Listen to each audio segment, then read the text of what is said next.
Bom dia, sétimo ano. Hoje nós vamos iniciar o conteúdo novo.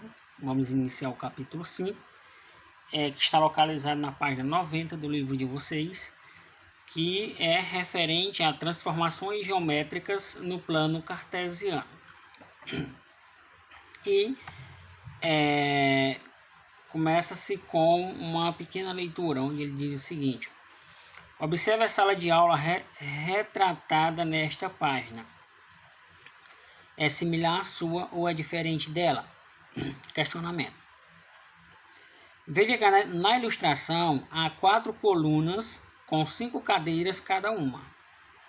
Assim, se fosse feito um mapa dessa sala, ela seria como mostra o esquema a seguir. Nesse mapa é possível indicar cada coluna e cada linha por um número. Olha só.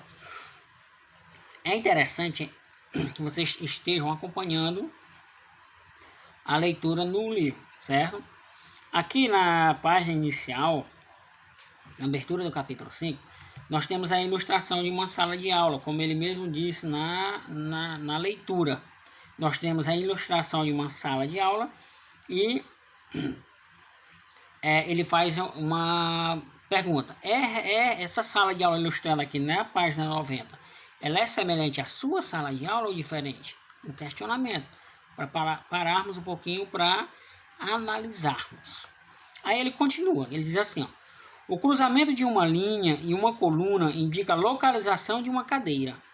Por exemplo, a cadeira B, se vocês observarem, no desenho na página 90 tem uma cadeira B.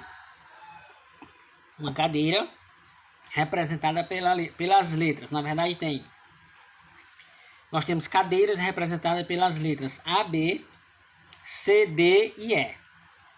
Aí ele diz assim, ó: por exemplo, a cadeira B está localizada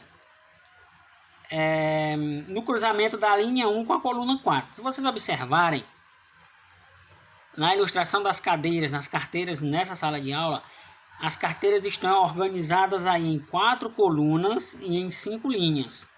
E quando nós cruzamos uma coluna com uma linha, nós vamos ter a localização de um determinado objeto. Então, isso é basicamente a representação de pontos no plano cartesiano. Se cruzarmos, por exemplo, a linha 1 com a coluna 4, nós vamos encontrar a localização da cadeira B. Aí ele continua e diz assim, ó: essa forma de organizar informações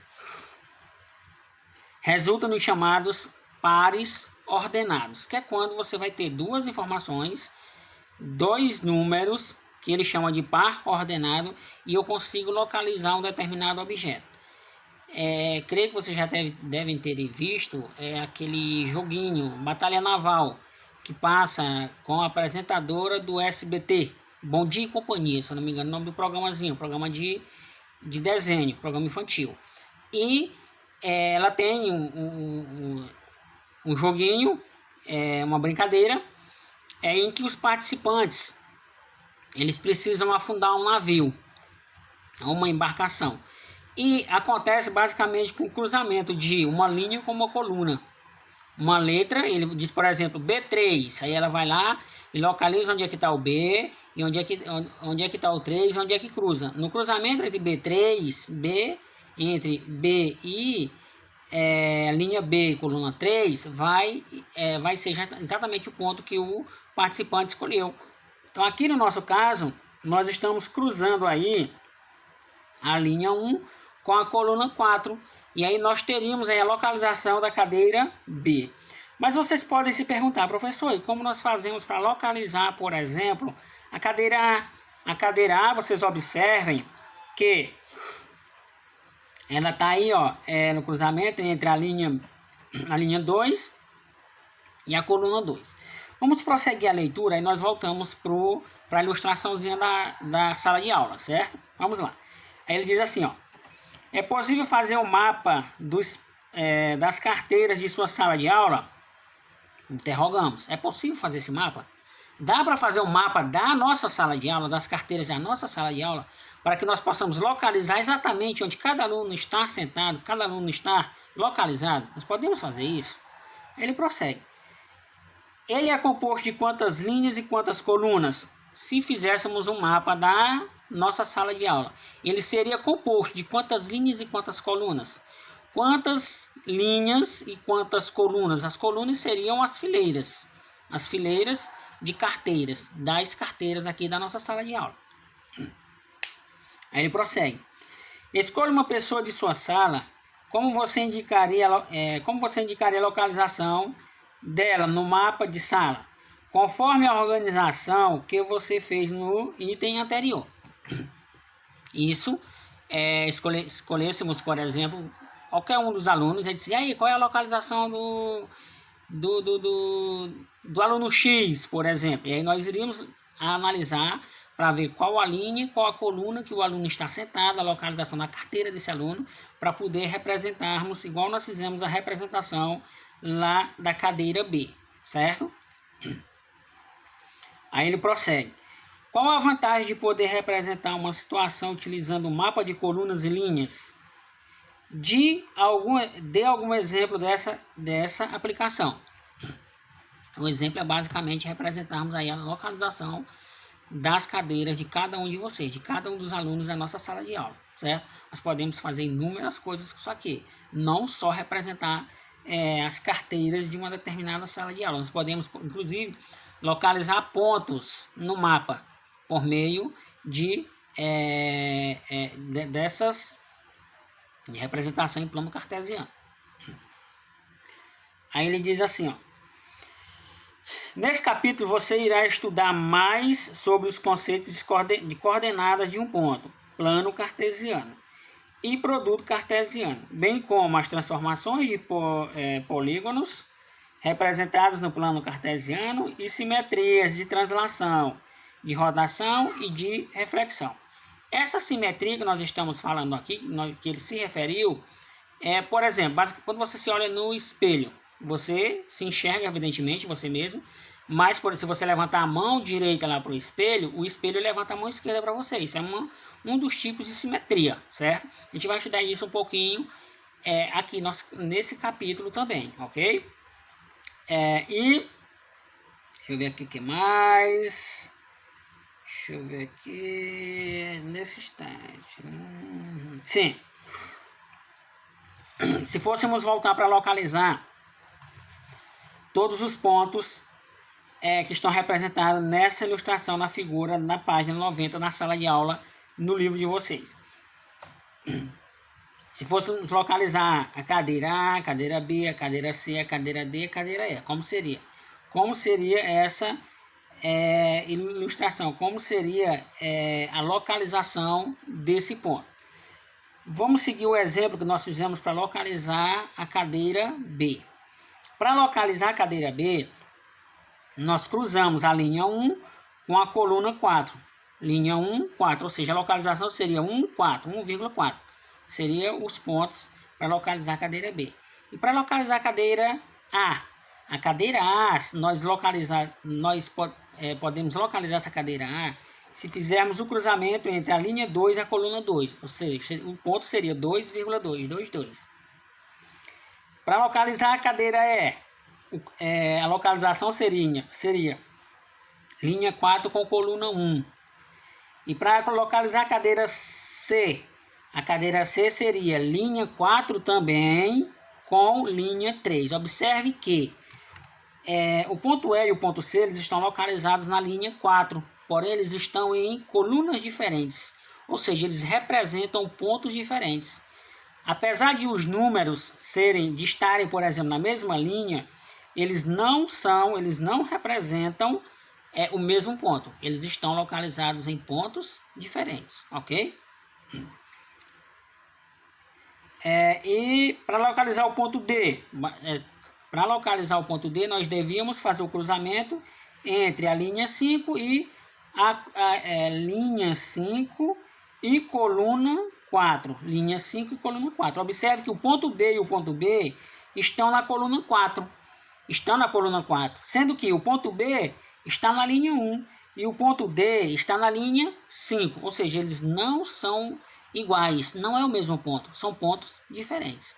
Ou seja, quando nós fazemos cruzamentos no plano cartesiano de informações, de números, nós vamos localizar um único ponto, certo? Independentemente de os pontos estarem na mesma linha ou na mesma coluna. Eles não são iguais, eles são diferentes, porque eles possuem um número para a linha e um número para a coluna, certo? Professor, o que essas linhas, essas colunas são representadas por quê? Por quem? Vamos prosseguir que vamos encontrar as respostas, ok? Vamos lá. Na página 91 ele vai falar o seguinte: par ordenado e plano cartesiano.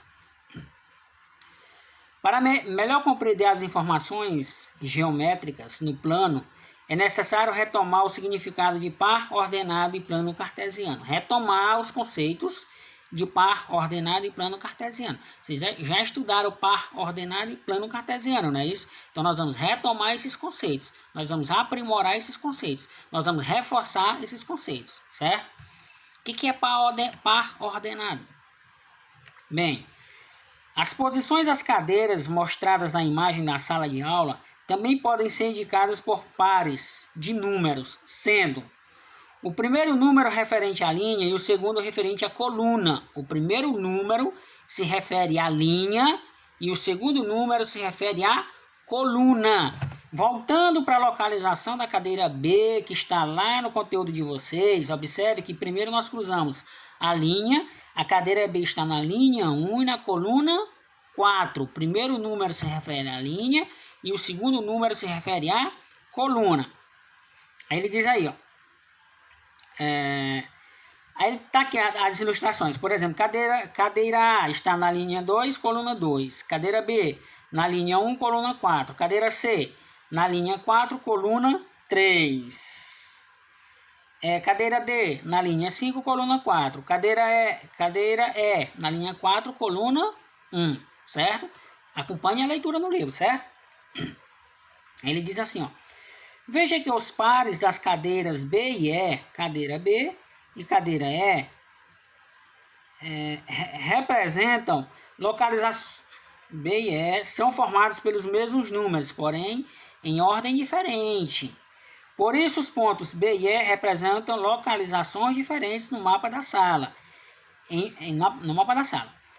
Em um plano cartesiano, pares de números cuja ordem deve ser respeitada e que representam pontos diferentes são chamados de pares coordenados. Pares coordenados. Por exemplo, ele disse aqui, ó, que o ponto B, observe que o ponto B, a cadeira B está na linha 1, coluna 4. Linha 1, coluna 4. E o ponto E, cadeira E, está na linha 4, coluna 1. São os mesmos números, porém estão em pontos diferentes, certo? Em localizações diferentes. Esses números, por exemplo, que ele deu aí, como por exemplo, cadeira B, linha 1, coluna 4, 1, 4, esses aí são os pares ordenados. Eles recebem o nome de pares ordenados. Nós temos um mapazinho, organiza as ideias, na verdade. Ele diz assim, ó, sendo par ordenado x, y, disse que x é o primeiro elemento do par e y é o segundo elemento. Então, no par ordenado 4, 2, por exemplo, o primeiro elemento é o 4, o segundo é o 2. Dois pares ordenados A e B, e C e D, são iguais se o A for igual ao C e o B for igual a D. Por exemplo, se AB é igual a menos 3, 1, então o valor de A é menos 3, o valor de B é igual a 1. Se voltarmos, por exemplo, bem aí, observe aí a localização da cadeira A. Ele diz que a localização da cadeira A é linha 2, coluna 2, certo? Então, qual é o par ordenado? 2, 2. Isso aí é um par ordenado. Quem seria X? 2. Quem seria Y? 2, certo? Se tu pegar a cadeira B, linha 1, coluna 4, quem seria X? 1. Quem seria Y? 4. E se eu representar esses pares, se eu falar que esse par é AB, porque eu posso dizer que os pares sejam X, Y, eu posso dizer que os pares sejam AB, não importa a letra. Se eu representar esse par ordenado da localização da cadeira B com AB, quem seria o valor de A? 1. Quem seria o valor de B? 4, ok? Pessoal, qualquer dúvida, mandem a dúvida para mim que eu vou estar à disposição para auxiliar na sua dúvida, certo? Tchau!